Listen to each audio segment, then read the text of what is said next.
నమస్తే, welcome to 4 Sides TV news twilight. నేను విజయ్ శంకర్. ముందుగా హెడ్లైన్స్ చూద్దాం. ఉగ్రవాదులకు కలలో కూడా ఊహించని శిక్ష విధిస్తాం. పహల్గాం ఘటనపై మోదీ స్ట్రాంగ్ వార్నింగ్.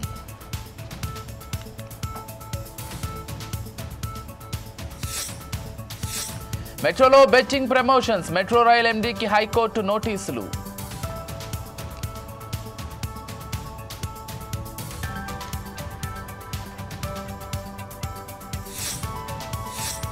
రేపు మరోసారి ఢిల్లీకి ఏపీ సీఎం చంద్రబాబు. అమరావతి పర్యటనకు మోదీని ఆహ్వానించే అవకాశం.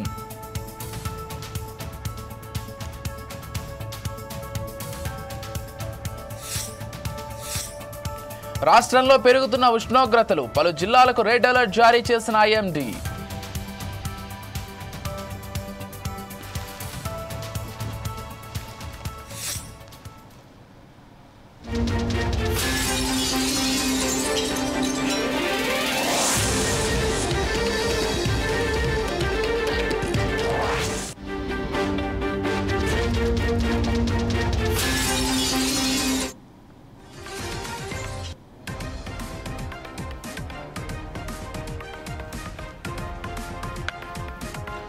బ్రేకింగ్ న్యూస్ చూస్తున్నాం. ఇవాళ సాయంత్రం అఖిలపక్ష సమావేశానికి కేంద్ర ప్రభుత్వం పిలుపునిచ్చింది. రక్షణ మంత్రి రాజ్నాథ్ సింగ్ ఆధ్వర్యంలో పార్లమెంట్ అనెక్స్ లో సమావేశం మరి కాసేపట్లో జరగనుంది. ఒక్కో పార్టీ నుంచి ఒక్కో ప్రతినిధి హాజరు కానున్నారు.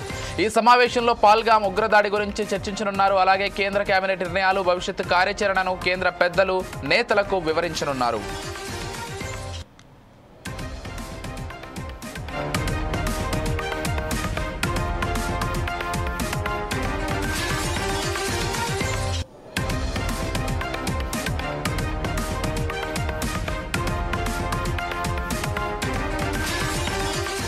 రైట్, ఇక ఇదే అంశానికి సంబంధించి మరింత సమాచారం అందించడానికి మా ఇన్పుట్ ఎడిటర్ శ్రీనివాస్ సిద్ధంగా ఉన్నారు. చెప్పండి శ్రీనివాస్. రైట్ విజయ్, మరి కాసేపట్లో అఖిలపక్ష సమావేశం కాబోతుంది. కేంద్ర ప్రభుత్వం ఈ అఖిలపక్ష సమావేశానికి నిర్వహించడం జరుగుతుంది. ఏదైతే పహల్గాం సంబంధించి ఉగ్రదాడి కేసుగా ఉగ్రవాదుల కేసుకు సంబంధించి కేంద్ర ప్రభుత్వం ఏం చర్యలు తీసుకోబోతున్న అంశాల మీద అన్నిటి మీద కూడా ఈ ఆల్ పార్టీ మీటింగ్ లో చర్చించబోతున్నారు. ఈ ఆల్ పార్టీ మీటింగ్ ను కేంద్ర రక్షణ శాఖ మంత్రి రాజ్నాథ్ సింగ్ తో పాటుగా హోంశాఖ మంత్రి అమిత్ షా, అదేవిధంగా విదేశాంగ శాఖ మంత్రి జయశంకర్ ఈ ఆల్ పార్టీ మీటింగ్ లో ఉండబోతున్నారు. ఈ మా ముగ్గురు మంత్రులు కూడా అన్ని పార్టీలతో కలిసి భేటీ జరపబోతున్నారు. అదేవిధంగా విడివిడిగా కూడా ఈ భేటీ నిర్వహించబోతున్నారు. ముఖ్యంగా ఈ ఆల్ పార్టీ మీటింగ్ ఉద్దేశం ఏంటి, అదేవిధంగా ఉగ్రవాదులకు సంబంధించి కేంద్ర ప్రభుత్వం ఏం నిర్ణయం తీసుకుంది, భవిష్యత్తులో ఏం తీసుకోబోతున్న అంశాలన్నింటి మీద కూడా వాళ్ళతో చర్చించి వాళ్ళని ఒప్పించే విధంగా ప్రధానంగా ఈ ఆల్ పార్టీ మీటింగ్ ఉద్దేశంగా కనిపిస్తుంది. ఖచ్చితంగా భారత్ ప్రతీకార చర్య తీసుకుంటుంది. ఎలాంటి చర్య అంటే ప్రపంచమంతా కూడా ఆశ్చర్యపోయే రీతిలో ఈ చర్యలు ఉండబోతున్నాయని చెప్పి ఇప్పటికే కేంద్ర ప్రభుత్వం, కేంద్ర మంత్రులు పలు రకాలుగా దాన్ని వెల్లడించడం జరిగింది. ఇటు ప్రధాని కావచ్చు, ఇటు రక్షణ శాఖ మంత్రి కావచ్చు, పలు వేదికల మీద ఇప్పటికే వాళ్ళు వ్యక్తం చేసిన పరిస్థితి కనిపిస్తుంది. సో కేంద్ర ప్రభుత్వ ఉద్దేశాలు, భారత ప్రజలు ఏం కోరుకుంటున్నారు, దానికి మద్దతుగానే కేంద్ర ప్రభుత్వం అన్నిటి కూడా నిర్ణయాలు తీసుకుంటుందని చెప్పేసి చెప్పడంతో పాటుగా అన్ని పార్టీల మద్దతు కూడా కూడగట్టే ప్రయత్నం చేస్తున్నారు. ఇప్పటికే మనకి మార్నింగ్ సిడబ్ల్యూసీ సమావేశం జరిగింది. సిడబ్ల్యూసీ సమావేశంలో ఏదైతే కేంద్ర ప్రభుత్వం తీసుకునే నిర్ణయానికి తాము మద్దతు ఇస్తామంటూనే ఇక్కడ జరిగిన ఏవైతే ఇంటెలిజెన్స్ ఫెయిల్యూర్ విషయాలను కూడా సిడబ్ల్యూసీ సమావేశంలో చర్చించారు. సో ఇప్పుడు జరగబోయే మీటింగ్ లో కూడా కాంగ్రెస్ పార్టీకి సంబంధించి కొన్ని విషయాలైతే లేవనెత్తారు. కానీ ఖచ్చితంగా భారత్ తీసుకునే నిర్ణయం, కేంద్ర ప్రభుత్వం తీసుకునే నిర్ణయానికి అన్ని పార్టీలు కట్టుబడి ఉంటాయని చెప్పేసి అందరూ భావిస్తున్నారు. Right, thank you Srinivas.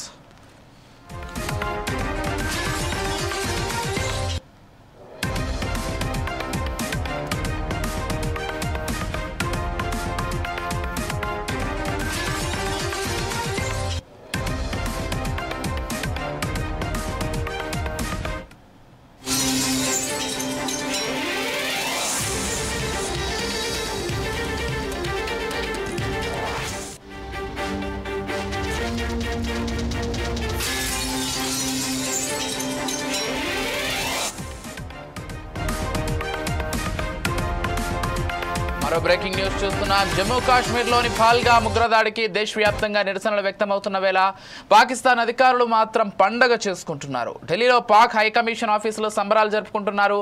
ఇందులో భాగంగానే కేక్ కట్ చేసుకుంటూ ఎంజాయ్ చేస్తున్నారు. అయితే ఢిల్లీలోని పాక్ హైకమిషన్లోకి అక్కడ పనిచేసే ఓ వ్యక్తి కేక్ తీసుకెళ్లాడు. ఈ క్రమంలో కేక్ ఎందుకని ప్రశ్నించగా సమాధానం చెప్పకుండా సదరు వ్యక్తి తప్పించుకుని లోపలికి వెళ్ళిపోయాడు. కనీసం ఒక్క మాట కూడా మాట్లాడకుండా అక్కడి నుంచి తప్పించుకున్నాడు. ఈ నేపథ్యంలో ఉగ్రదాడికి పాకిస్తాన్ ప్రతినిధులు కేక్ కట్ చేసి సంబరాలు చేసుకుంటున్నట్లు తెలుస్తోంది.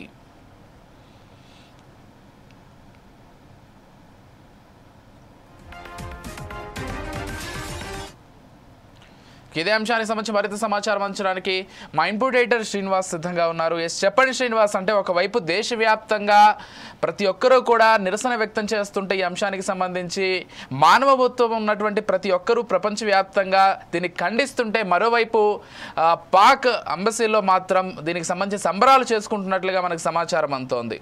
అంటే కేక్ తీసుకెళ్తూ అక్కడ పనిచేస్తున్నటువంటి ఒక వ్యక్తి మీడియా కంటపడడం, వాళ్ళు ప్రశ్నించగా ఏ సమాధానం చెప్పకుండా లోపలికి వెళ్ళడంతో ఈ అంశానికి సంబంధించి సంబరాలు చేసుకుంటున్నారు, లేకపోతే ఏదైనా బర్త్డే ఏదైనా ఉంటే చెప్పేవాడు కదా అనేటువంటి డౌట్స్ కూడా వస్తున్నాయి. ఎలా చూడాలి శ్రీనివాస్ ఈ అంశాన్ని? ఏదైతే భారత్ మీద ఉగ్రదాడి నేపథ్యంలో దాదాపు 28 మంది వరకు కూడా చనిపోవడం జరిగింది. ఈ నేపథ్యంలో దేశమంతా కూడా ఒక ఆందోళనలో, అదేవిధంగా ఒక ఈతిల్ల హృదయాలతో ఉంటే, పాక్ హై కమిషనర్ కార్యాలయం మాత్రం పండుగ సంబరాలు చేసుకుంటుంది అనడానికి మనకి ఈ వస్తున్న విషయాలే అందుకు నిదర్శనం అని చెప్పాలి. ఇప్పుడు కాదు, ఎప్పుడు కూడా భారత్ మీద ఉగ్రదాడి జరిగినప్పుడల్లా కూడా పాకిస్తాన్ హై కమిషనర్ కార్యాలయం కావచ్చు, పాక్లోని పాకిస్తాన్ కార్యాలయాలు, కేంద్ర కార్యాలయాలు ఏవైతే ఉంటాయో అవి కావచ్చు, అక్కడ ఇప్పుడు కూడా సంబరాలు జరుపుతూనే ఉంటారు. అయితే ఈసారి ఈ భారత్ చాలా సీరియస్ గా తీసుకుంది. అందులోకి పాకిస్తాన్ హై కమిషనర్ కూడా ఇక్కడ నుంచి వెళ్లిపోవాల్సింది కూడా గట్టిగా ఆదేశాలు జారీ చేయడం జరిగింది. కానీ వాళ్ళకి ఈ సమాచారం తెలిసేలోపు మీడియా అక్కడికి వెళ్ళేటప్పటికీ అక్కడ కమిషనర్ కార్యాలయంలో పనిచేస్తున్న సిబ్బంది తన చేతిలో కేక్ తీసుకెళ్తున్న దృశ్యాలు కనిపించాయి. వెంటనే మీడియా ఆయన నిలదీయడంతోనే ఆయన తడబడ్డాడు. సైలెంట్ గా మౌనంగా ఉండిపోయారు. అక్కడి నుంచి తప్పించుకునే ప్రయత్నం చేశారు. సో ఇక్కడ మన ఆయన మౌనం వెనుక అర్థము ఉద్దేశం ఒకటే. భారత్ పై జరిగిన దాడి ఏతుందో వాళ్ళు ఉత్సాహాలు, పండుగలు జరుపుకుంటున్నారు అన్నది ఇక్కడ మనకు స్పష్టంగా కనిపిస్తుంది. ఏదైతే నిన్న భారత్ మీద ఉగ్రవాదాడి నేపథ్యంలో పాకిస్తాన్ కూడా ఏదైతే ఒక ఆందోళన వ్యక్తం చేయడం జరిగిందో అదంతా కూడా కంప్యూటర్ చర్యని, ఇంకా ఉండి ప్రేరేపించేది పాకిస్తాన్, కానీ పైకి మాత్రం ఏదో తెలియనంత నటిస్తుంటూ ఉంటుంది. ఇప్పుడు జరిగిన ఉదంతము, ఇప్పుడు పాకిస్తాన్ హై కమిషనర్ కార్యాలయంలో జరిగిన ఈ విజువల్స్ ఏవైతున్నాయో ఇది పాకిస్తాన్ మొత్తం అక్కడ ఉన్న ప్రజల్లో కావచ్చు, ప్రభుత్వం కావచ్చు, వాళ్ళు ఏ విధంగా థింక్ చేస్తున్నారు అన్నది మనకి ఇక్కడ స్పష్టంగా తెలుస్తుంది. ఇదే right, thank you Srinivas.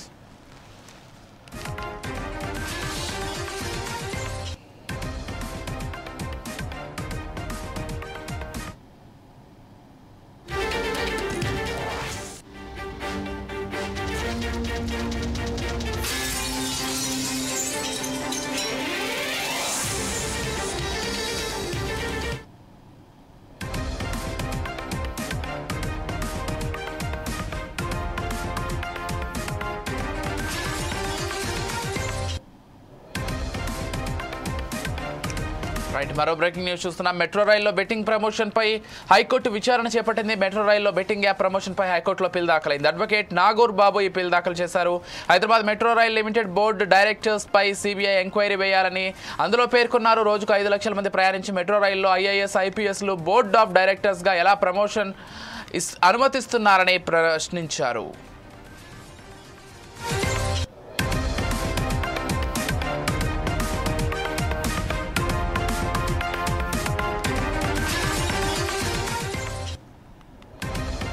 Metro రైల్లో బెట్టింగ్ ప్రమోషన్ పై హైకోర్టు విచారణ చేపట్టింది. మెట్రో రైల్లో బెట్టింగ్ యాప్ ప్రమోషన్ పై హైకోర్టులో పిల్ దాఖలైంది. అడ్వకేట్ నాగర్ బాబు ఈ పిల్ దాఖలు చేశారు. Hyderabad metro rail limited board directors పై సిబిఐ ఎంక్వైరీ వేయాలని అందులో పేర్కొన్నారు. రోజుకు 5 లక్షల మంది ప్రయాణించే మెట్రో రైల్లో ఐఏఎస్, ఐపీఎస్లు బోర్డ్ ఆఫ్ డైరెక్టర్స్ గా ఎలా ప్రమోషన్ అనుమతిస్తున్నారని ప్రశ్నించారు.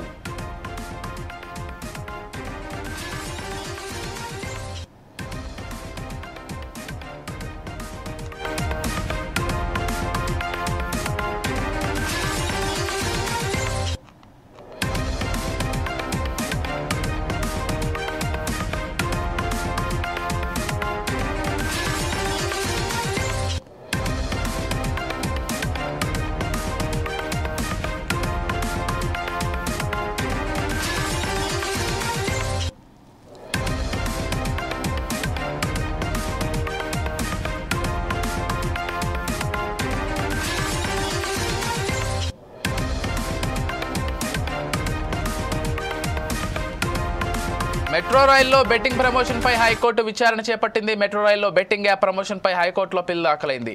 అడ్వకేట్ నాగూర్ బాబు ఈ పిల్ దాఖలు చేశారు. Hyderabad metro rail limited board of directors పై సిబిఐ ఎంక్వైరీ వేయాలని అందులో పేర్కొన్నారు.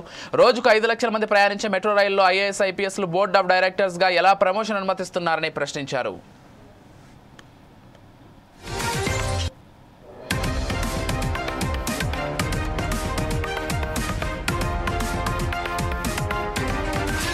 రైట్, ఇదే అంశానికి సంబంధించి మరింత సమాచారం అందించడానికి మా రిపోర్టర్ చందు సిద్ధంగా ఉన్నారు. చెప్పండి చందు. హలో.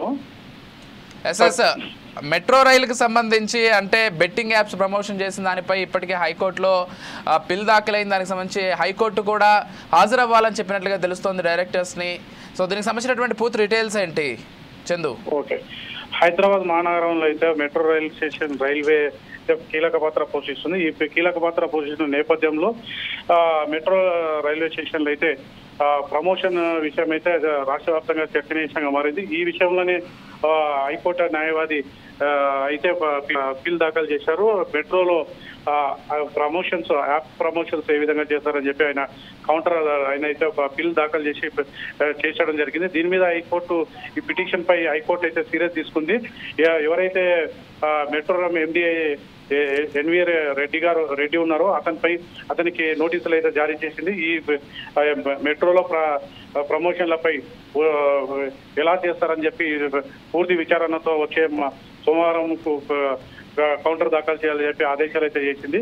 ఈ నేపథ్యంలో ఎవరైతే హైకోర్టు ఆశ్రయించిన న్యాయవాది ఉన్నారో అతను నాగూర్ బాబు మాట్లాడుతూ మెట్రోలో ప్రయాణించే ప్రయాణికులు మా 5 లక్షల పైన ఉంటారు. దాంట్లో ముఖ్యంగా యువకులు కూడా ఉంటారు. దీని హైదరాబాద్ మహానగరంలో మెట్రోలో ప్రమోషన్ పై యువత ఆకర్షితంగా అయ్యే అవకాశాలు ఉన్నాయి. ఇప్పుడు ప్రస్తుతం యువత చాలా మంది ఈ యాప్ల వల్లనే అంటే ఆత్మహత్య చేసుకున్న సంఘటనలు జరిగాయి. ఈ నేపథ్యంలో మెట్రో ఎలా అనుమతిస్తుంది ప్రమోషన్లకు అని చెప్పి అయితే సీరియస్ గా ఆయన ప్రశ్నించడం జరిగింది. ఈ విషయంపై హైకోర్టు ఖచ్చితంగా సీరియస్ తీసుకున్నది. వచ్చే సోమవారం వరకు ఎవరైతే మెట్రో ఎండీ ఎన్వి రెడ్డి ఉన్నారో అతను కౌంటర్ దాఖలు చేయాలని చెప్పి హైకోర్టు అయితే ఆర్డర్ పాస్ చేసింది. విజయ్. రైట్, ఓకే చందు, మీరు లైన్లోనే ఉండండి. మరో బ్రేకింగ్ న్యూస్ చూస్తున్నాం.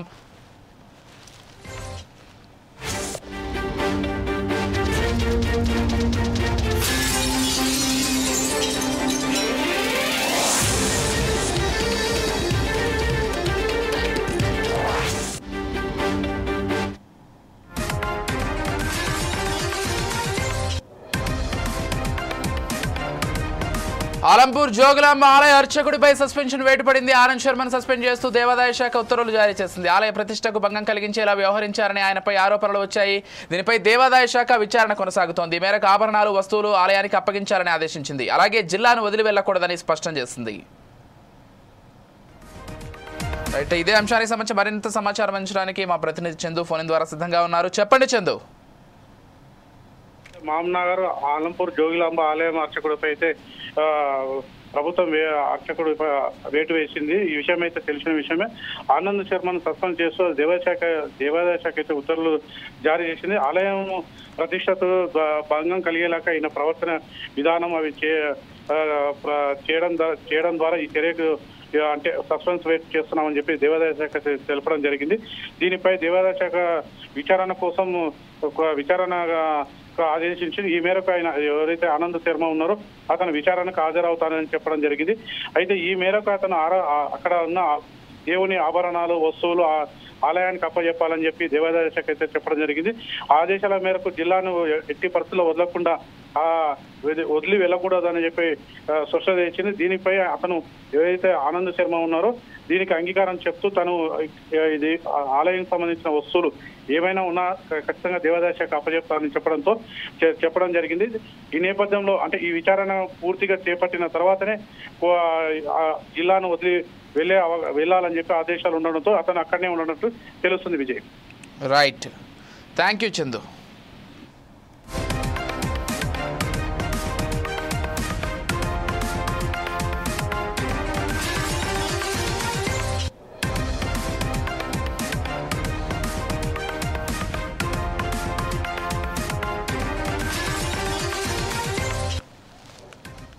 రైట్, మరి డీటెయిల్స్ ఇస్తే పహల్గామ్ ఉగ్రదాడిని తీవ్రంగా ఖండించారు. దేశం దుఃఖంలో ఉందన్నారు. ఈ దాడి పర్యాటకులపై దాడి కాదు, దేశంపై దాడన్నారు. ఉగ్రదాడికి పాల్పడిన ఉగ్రవాదులను దాని వెనుక ఉన్నవారిని ఊహించిన దానికంటే ఎక్కువగా శిక్షిస్తామని ఆయన స్పష్టం చేశారు. ఉగ్రవాదాన్ని మట్టిలో కలిపే సమయం ఆసన్నమైందని ధ్వజమెత్తారు. భారత్కు మద్దతుగా నిలిచిన ప్రపంచ దేశాలకు మోదీ కృతజ్ఞతలు తెలిపారు.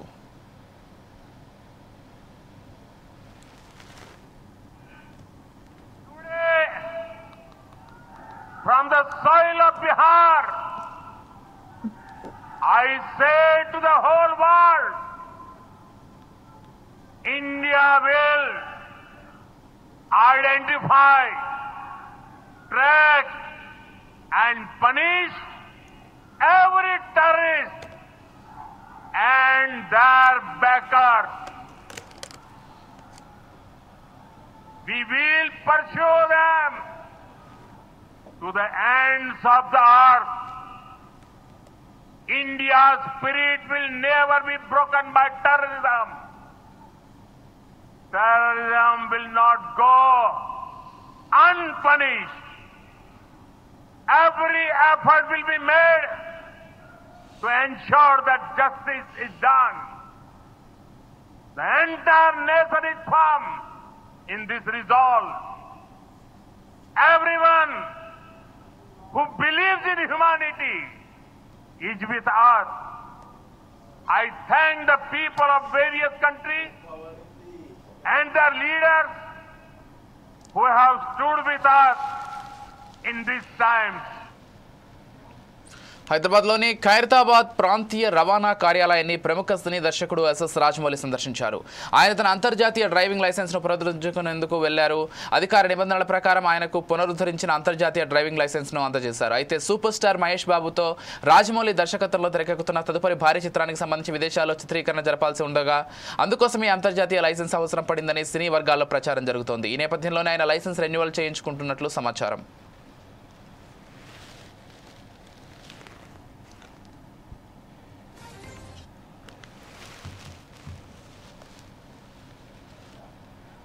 వరంగల్ జిల్లాలో బీఆర్ఎస్ ఎమ్మెల్సీ కవిత పర్యటించారు. నేపథ్యంలో ఓర్గలులోని భద్రకాళి అమ్మవారిని ఆమె సందర్శించుకున్నారు.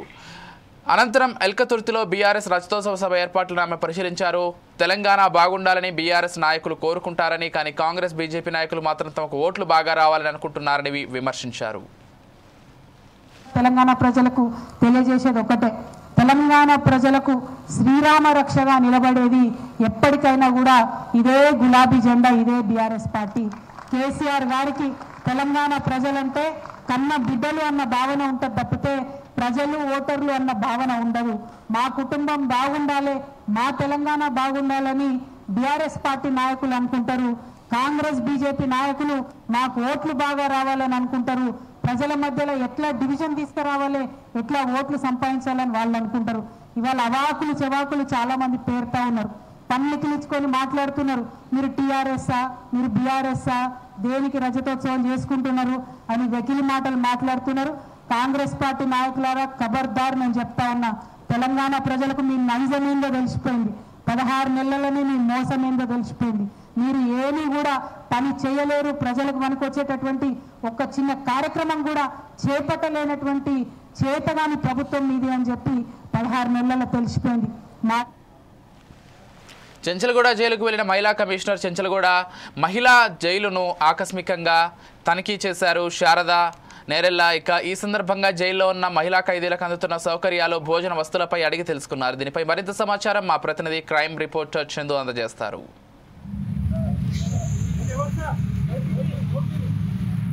కేంద్ర కారాగారం చెంచల్గూడ జైలు దగ్గర ఇక్కడ ఉన్న పరిస్థితులను బట్టి ఏ విధంగా ఉన్నాయో, ఇక్కడ వాళ్ళ ఖైదీలకు సంబంధించిన బంధువులు వచ్చారు. బంధువులకు అంటే ఇక్కడ జైలు అధికారులు వాళ్ళకు ములాఖతుకు వచ్చిన వారికి ఏ విధంగా ట్రీట్ చేస్తున్నారు, వాళ్ళని ఏ విధంగా వారికి ములాఖతు ఇవ్వడానికి సమయం తీసుకుంటున్నారు, అక్కడ వెళ్తే వాళ్ళ ఖైదీల పరిస్థితి ఏముంది, వాళ్ళ బంధువులని ఇక్కడ ఉన్నారు, వాళ్ళు మార్నింగ్ నుంచి వెయిట్ చేస్తున్నారు, వాళ్ళ బంధువులను అడిగి తెలుసుకున్నారు. ఈ కేంద్ర కారాగారంలో ఖైదీలకు సంబంధించిన బంధువులు అయితే ఇక్కడ కొంతమంది ఉన్నారు, వాళ్ళని అడిగి తెలుసుకున్నారు. చెప్పండి. నమస్కారం అండి, నా పేరు ఆకాష్ అండి. నేను వచ్చేసి మౌలాలి నుంచి వచ్చిన.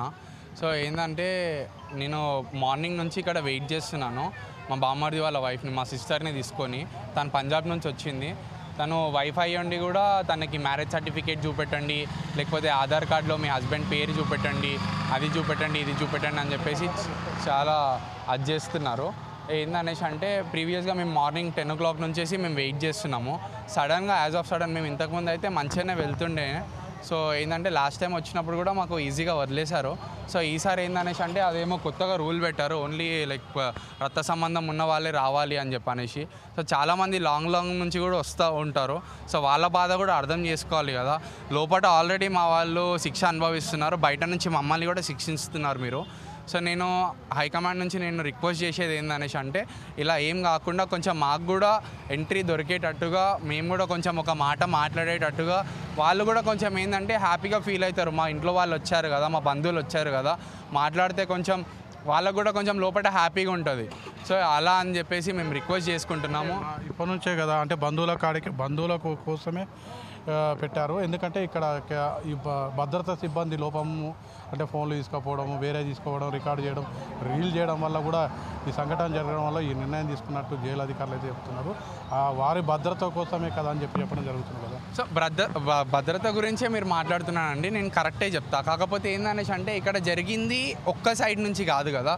చప్పట్లు ఎప్పుడైనా సరే 2 చేతులతో కొడితేనే సౌండ్ వస్తుంది. సో ఒక్క హ్యాండ్తో కొడితే మనకు చప్పట్లు రావు. సో నేను మొత్తం మీద నేను ఏమంటున్నాను అనేసి అంటే ఒక్కళ్ళ వల్ల తప్పు జరగలేదండి, ఒక్కళ్ళ వల్ల తప్పు జరగలేదు, అందరికీ ములాఖాత్ ఇవ్వాలని చెప్పేసి నేను కోరుకుంటున్నాను. మొత్తం కేంద్ర కృష్ణా జిల్లా మచిలీపట్నంలో జిల్లా ఇన్ఛార్జ్ మంత్రి వాసంశెట్టి సుభాష్ రవీంద్ర అధ్యక్షతన జిల్లా సమీక్షా మండలి సమావేశం నిర్వహించారు. సమావేశానికి మంత్రి కొల్లు రవీంద్ర, జిల్లా కలెక్టర్ డీకే బాలాజీ, జిల్లాలోని పలువురు ఎమ్మెల్యేలు, ఎమ్మెల్సీలు హాజరయ్యారు. సందర్భంగా వేసవిలో తాగునీటి ఎద్దడి, విద్యుత్ కోతల నివారణకు చర్యలు తీసుకుంటున్నామని మంత్రి వాసంశెట్టి సుభాష్ తెలిపారు. వేసవిలో ప్రజలకు ఎటువంటి ఇబ్బందులు లేకుండా అధికారులు పనిచేయాలని ఆయన సూచించారు.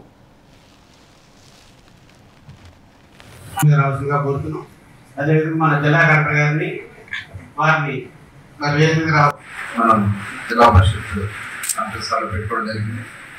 మరి ఈ కార్యక్రమానికి జిల్లా ఇన్ఛార్జ్ సుభాష్ గారు, అలాగే జిల్లా కలెక్టర్ గారు, పిఆర్ఓ గారు, అలాగే సభ్యులు సార్ గారు, అలాగే కుమార్ గారు,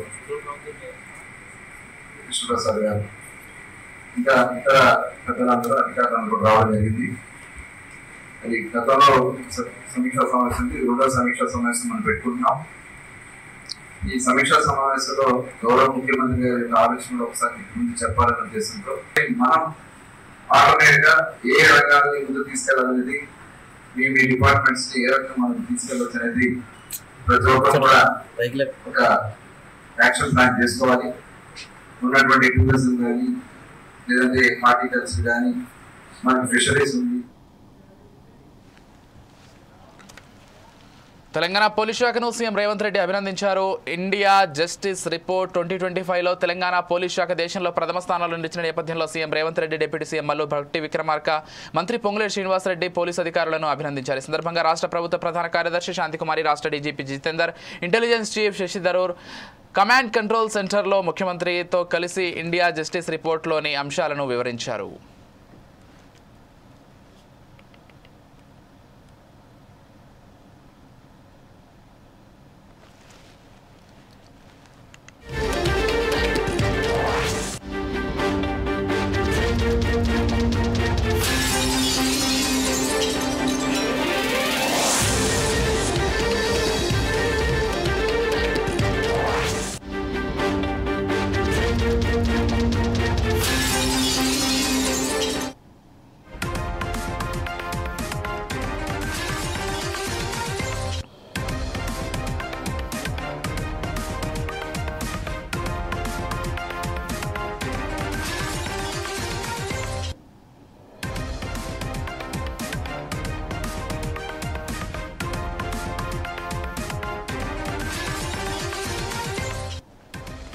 తెలంగాణలో రోజు రోజుకు ఉష్ణోగ్రతలు తీవ్రత పెరుగుతోంది. రాష్ట్ర వ్యాప్తంగా అన్ని జిల్లాల్లో ఎండలో నిప్పుల కుంపటిలా మండిపోతోంది.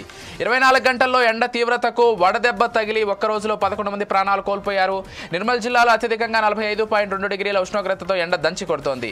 ఖమ్మం జిల్లాలో 3, పెద్దపల్లి జిల్లాలో 1, ఆసిఫాబాద్ జిల్లాలో 1, సూర్యాపేట జిల్లాలో 1, నిర్మల్ జిల్లాలో 1, కరీంనగర్ జిల్లాలో 1, వరంగల్ జిల్లాలో 1, జనగామ జిల్లాలో 1, ములుగు జిల్లాలో 1 ఎండ తీవ్రతను తట్టుకోలేక మృత్యువాత చెందారు. ఎండ తీవ్రత పెరుగుతున్న నేపథ్యంలో అప్రమత్తంగా ఉండాలని ప్రజలు వాతావరణ శాఖ అధికారులు హెచ్చరించారు. పలు జిల్లాలకు రెడ్ అలర్ట్ జారీ చేశారు. ఇదే అంశానికి సంబంధించి మరింత సమాచారం అంచడానికి మా ప్రతినిధి చందు ఫోన్ ద్వారా సిద్ధంగా ఉన్నారు. చెప్పండి చందు, మొత్తంగా తెలంగాణలో ఉష్ణోగ్రతలు రోజుకు కూడా పెరిగిపోతున్నాయి.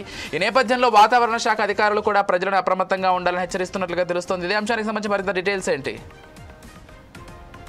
రాష్ట్రంలో అయితే మొన్నటి వరకు ఉదయం ఎండలు, సాయంత్రం వర్షం, భారీ వర్షాలతో ఈదురుగాలులతో చల్లని వాతావరణం చూసిన సంగతి తెలిసిందే.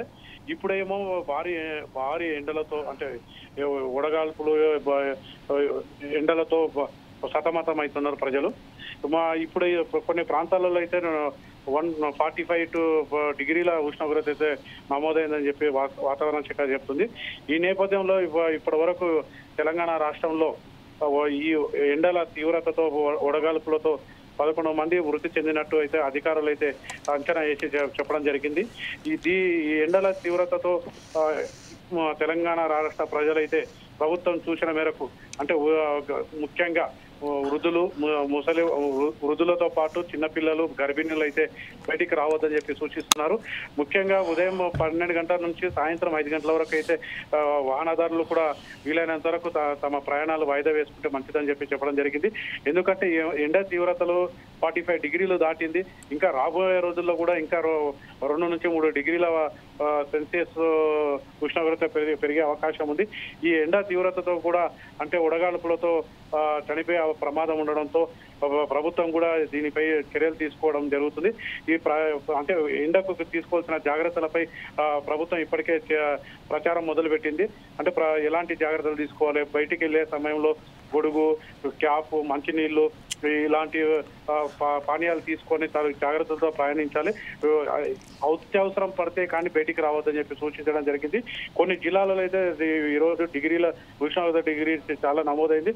పలు జిల్లాలలో ఉడగాలతో ఉండడంతో కొంతమంది మృతి చెందినట్టు కూడా తెలుస్తుంది. ఈ విషయం ఏదైతేనే ఈసారి అంటే మొన్నటి వరకు చల్లని వాతావరణం చూసిన ప్రజలే ఇప్పుడు ఎండ తీవ్రతతో చనిపోయే ప్రమాదం ఉండడంతో ప్రభుత్వం అయితే రెడ్ అలర్ట్ జారీ చేసింది. ప్రజలైతే తగు జాగ్రత్త తీసుకొని ఈ ఎండాకాలంలో మధ్యాహ్నం సమయంలో అయితే ప్రయాణం వాయిదా వేసుకోవడం వల్ల తమ ప్రాణాలు కాపాడుకునే విధంగా ఫాలో అవుతారు. ముఖ్యంగా చిన్నపిల్లలు, వృద్ధులు అయితే ఈ గర్భిణులు ఎట్టి పరిస్థితుల్లో రావద్దని అయితే సూచించడం జరిగింది. Vijay, thank you Chandu.